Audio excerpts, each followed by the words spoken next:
Hi everyone, I'm Karen Hall from Reputation by Design, and today I'm here with Annette Welsford from Common Sense Marketing. Annette, how are you?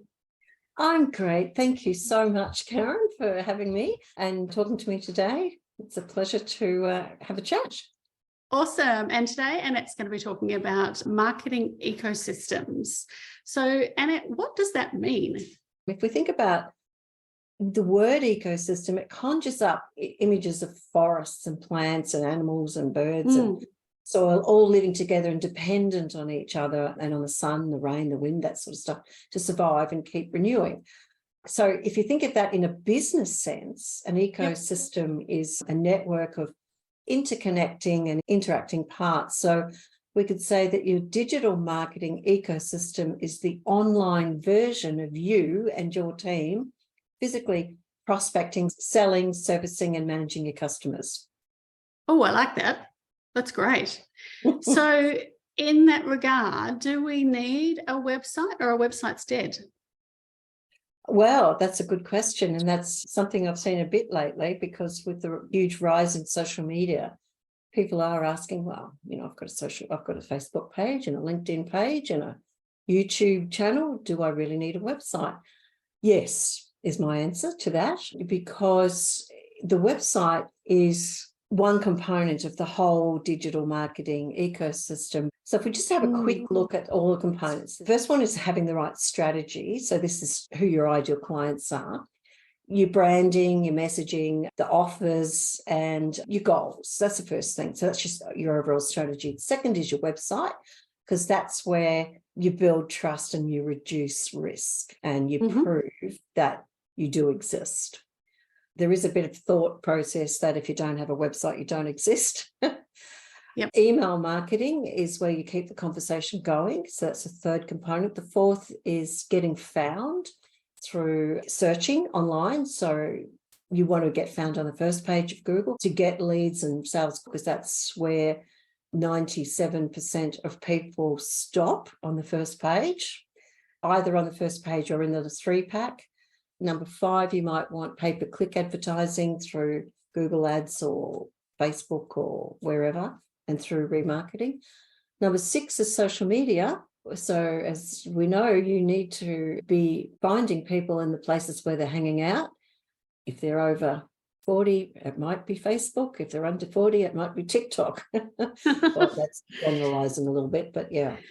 The last one and most important is not only automating some of this, but tracking, monitoring, and refining everything. So to get to do, you really need a website. Because it's the digital shop front of you and your office or your factory or your business, where it's where people come to find out about you and your products and services. It needs to speak to them, to website visitors in their language, and it needs to show that you understand their needs. And it's there, and it's like a solid, constant representation of you, like your physical business is, like your shop front is. So if you only have a social media page, but you've got lots of great posts, as we know, those posts disappear. And your social media page is very important, but it's quite limited in what it can say about you. So your website's the bigger version of that. Yeah, 100% agree. And certainly when we get calls or we do outreach, for example, on LinkedIn to people, we definitely know that they go to our website for more information, and they might find out about different services. So they may or may not be interested in the original service we offered, but they might come back to us about a query about another service that's on our website. And you can't explain any of that in one email or one social media post. So yeah, 100% agree. Yeah. And what are the 3 most important elements of a stunning website and a website that works? I love that question, because if I was a web developer, I would say the functionality. And if I was the graphic designer, I'd say the design and the layout. But being a marketing agency, we think it's the content. So it's actually all 3, but the content is very, very important, because in the end, people will read and see what's on your website, will determine very quickly whether they stay or go and continue and have a look around or not. So the content should be in your customer voice. It should appeal to them emotionally, because no one makes decisions logically. It's all on emotion. It needs to show the benefits, not so much the features, but the benefits of dealing with you for each of your services or products. You need to provide value through education. You need to have lots of different types of content, because we all learn in different ways. So I love to read. My husband waits till the video comes out. He doesn't want to read anything. So it's important that we have visual, good images and good content, not too long, short and to the point. I saw something recently that said that the majority of people scroll the height of Mount Everest every month on their phone. I did, yes. That's a lot of content to get through. Yeah. So if your content and your headlines don't stop, arrest that thumb scroll, they're on to the next website very quickly. So your website content has to have FAQs, blog posts, education, social proof. What you're doing is building what's called EAT. So that's experience, expertise, authority, and trust. So the content for us is very important, and we actually help our clients with producing the content, not expecting them to do it. The design is important, the layout, the background, the use of the right colours, and particularly white space. You don't clutter up a website as much as you possibly can with all sorts of, stuff. White space is very important, as graphic designers will tell you. What's even more important is headings and subheadings, because most people look at the pictures first, they read the headline second and read another subhead third, and if you've grabbed their attention, they might read the text after. Yep. That's why we use a lot of bullet lists to get the points across. You have to use the right fonts. It's important to have menus to make it very easy for navigation and finding your way around. And it's really important to have calls to action that make it very easy for people to do what it is you want them to do. And the third element is functionality. So this is making sure that it's responsive on any mobile device or tablet, that it meets the WC3 sort of standards for web design and coding. So that's for WC3 compliant. It has the right plugins if it's a WordPress site, not too many of them, that they all function and they're up to date, that it's secure.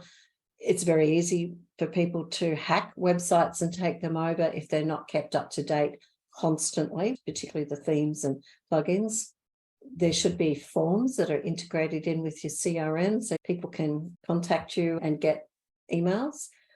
It should load under 4 seconds. 3 to 2 seconds is even better. And if it's too slow to load, you will be penalised by Google in the search results. And it should have good SEO on every page so that Google can index it properly and you can get found in searches. That is a bucket load of components.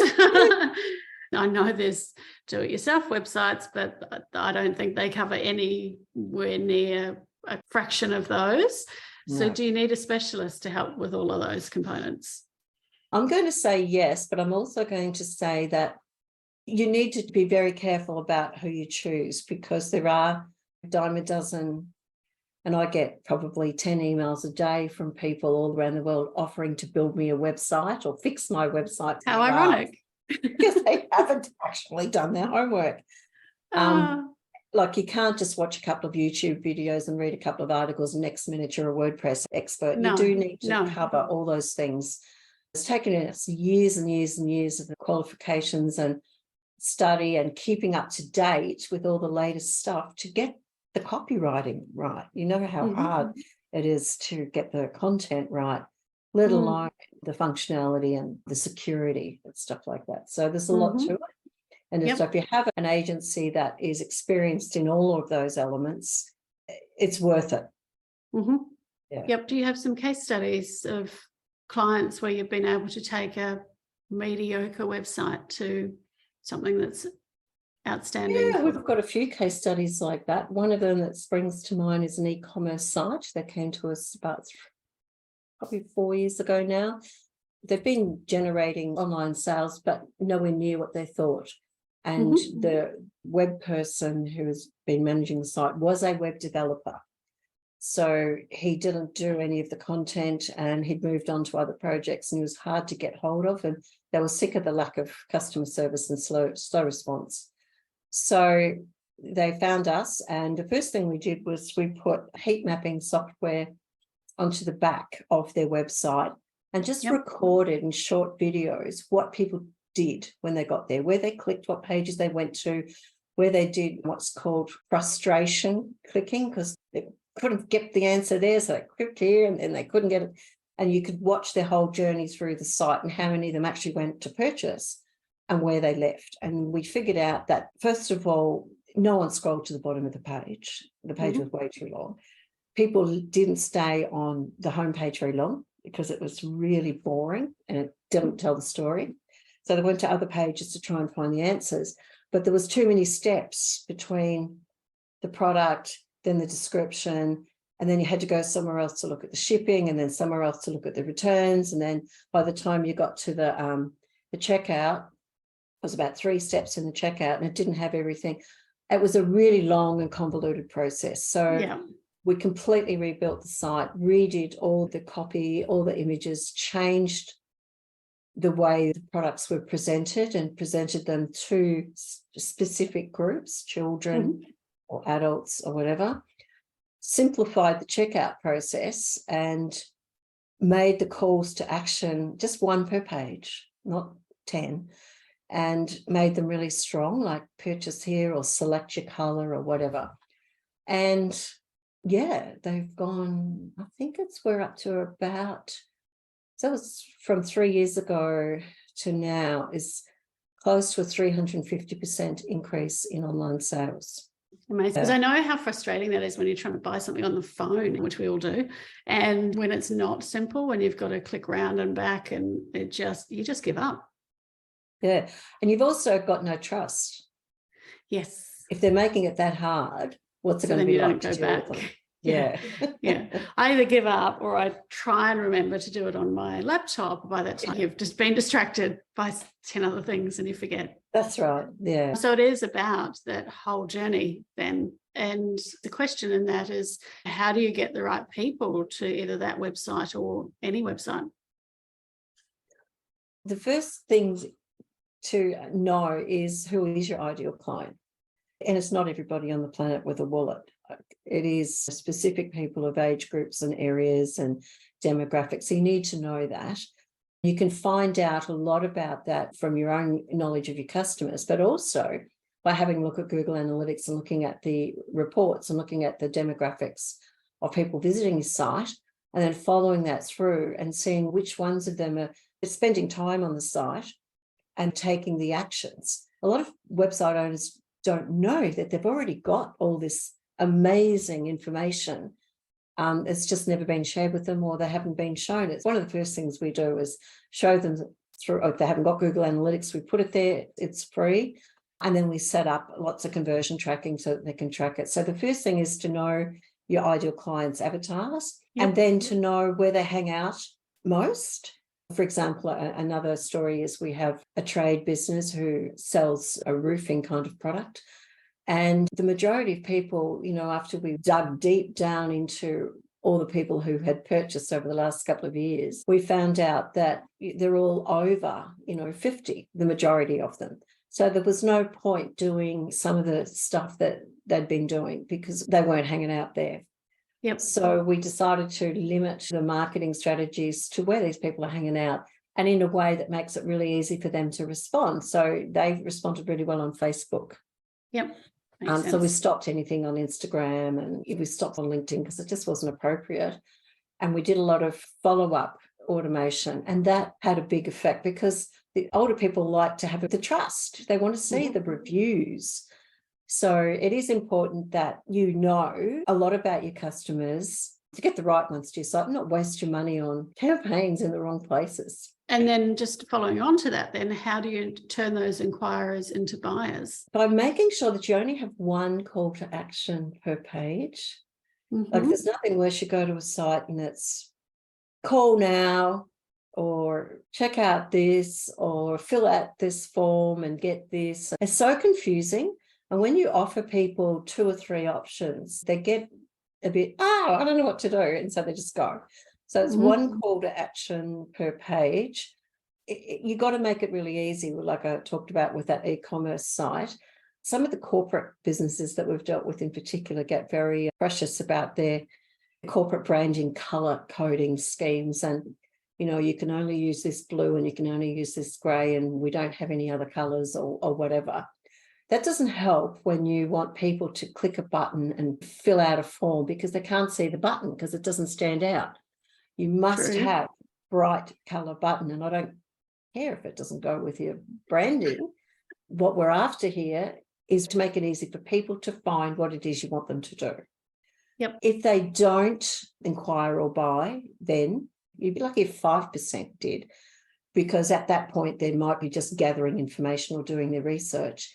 You want to have some strategy in place to keep your name top of mind. Retargeting? Retargeting, yes, through Facebook or Google, or some kind of lead magnet that they want to download, like a checklist or an ebook or a watch this video for more information, so you can put them into your CRM system and keep the conversation going and keep your brand top of mind and build a relationship until they are ready. Do many of your clients take up retargeting? Probably about half. It depends on the business as well. It's very important that we measure it. And there always has been a bit of a problem with attribution. So measuring where sales or leads come from. Was it from Facebook? Was it from TikTok? Was it from YouTube? Was it from Google? Because they might have found you in several different spots. But with the new Google Analytics that's coming out in July this year, that's going to make attribution tracking a lot easier. So retargeting will become a lot more popular, I think, because we'll be able to see with more clarification and definition, or better sort of statistics, if you like, if the retargeting had an effect on getting people back to the site. How do you know what's working and what isn't? So how do you know that today? And what do you think will change then with the new Google Analytics? The new Google Analytics is not based on cookies. You know how like you get these little things pop up. Well, you have to in Europe. It's GDPR. It's the law. It's also coming into America quite soon. Australia's quite behind the times, thankfully, with that. But Apple has also had a big effect with their regulations. So the whole cookie thing's out, which is how Google Analytics has been able to track things for the last 11 years or so. And the new Google Analytics 4 that's coming out in July is all based on web events. It's all based on artificial intelligence. So it's AI tracking events. How many people visit a page? How many people were on a mobile phone? How many people clicked a button? They measure hundreds of different little mini events and predictions as well. It's quite accurate. If you started a journey, like you mentioned, on your phone, you got frustrated, so you went your computer to finish it. It can track that. That's exciting and scary. Oh, I know. They don't know it's you. It's just, yeah. But what's important is that's just one element of it. It's really important that you use something like Google Analytics, and there's a few around, but that's the main one. Google Search Console tells us what people typed in, what keyword searches they used, and how many of those searches did your site show up for. That helps with the keyword research and tracking. And then there's lead tracking. So everybody, I mean, with an e-commerce site, it's really easy, but if you're a service business, you really need to know where your leads are coming from. We encourage our clients, we actually provide them with a lead tracking sheet if they haven't got their own sales tracking system. But, you know, it's just simple. How'd you hear about us? Did you find us on Google? Did you do a search, or did you see an ad, or were you on Facebook, whatever? And just record all that, and then record how many of those leads turned into sales.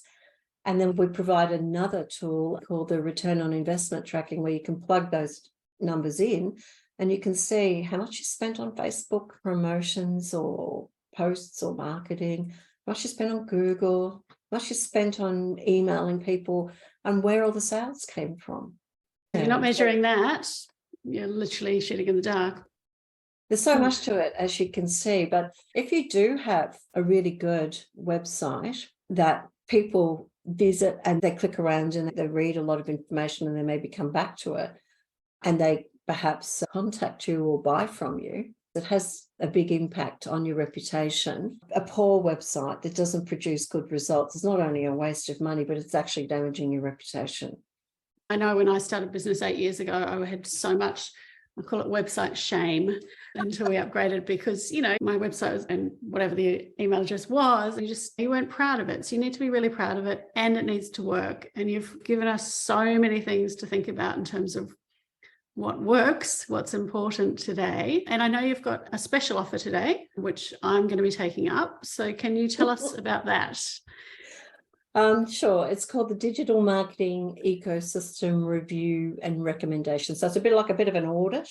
What we do is we spend a couple of hours and we go through your website. We've got several tools that we subscribe to, which enable us to see all kinds of things like how you stack up against your competitors in online searches.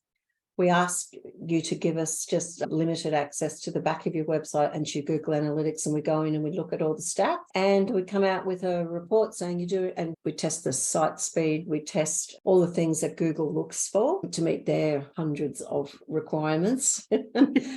We don't know all of them, but we know some of the key ones. And then we give you a report. It's about 52 different things that we look at. We'll give you a report saying this is good, the content's good, this is not good, this is where you need to fix this, and all that sort of stuff. So it's an independent audit, if you like. And then if you want help with any of those, we can come back and give you a quote, or you can go off and fix them yourself, or whatever. It's up to you. Normally we charge $197 for that because it does take a few hours. But if your listeners put in the code reputation to the link, which we'll provide, they can have it for free for the next couple of months. And just to sign off in terms of the services that you offer, if you can give an idea of those for the listeners, that would be amazing. We've talked a lot about websites. So yes, we design and build websites. We do all the design, all the building, all the content, all the hosting, and all the taking care of it, regular updates and the security backup sort of things. We take up backups every day. That's the core business. And then we also do all the other things that you need to make that work, because it's a bit like build it and they will come. No, there are billions of websites. There's something like 1 million new websites launched every week around the world. Wow. So we offer the services that you need to then get the people to the website. We don't do social media, but we do search engine optimization, SEO, which is very important, pay-per-click advertising, predominantly through Google, a little bit through social media. Then what you do with the people once you've had an inquiry, we help set up the CRM, the email marketing database, the automations, write the emails, and then also help people get Google reviews and get found in the local search if they're a local business. So it's kind of the core, the before and the after side of things. Not the whole marketing gamut, because that's where you and I complement each other. You do different marketing things to what we do. Amazing. All right. So the digital marketing ecosystem audit with the code reputation, incredibly generous. Thank you, Annette. We'll definitely include that link. And thank you so much for all of that insight. There is an incredible amount to consider in terms of what makes an effective website and also overall digital marketing ecosystem. So I know I took a few notes. I love the term arrest the thumb scroll, and just the reminder about the importance of retargeting for the people that don't convert. So thank you so much for that. Really appreciate your time. My pleasure. Thank you, Karen. Good to talk to you.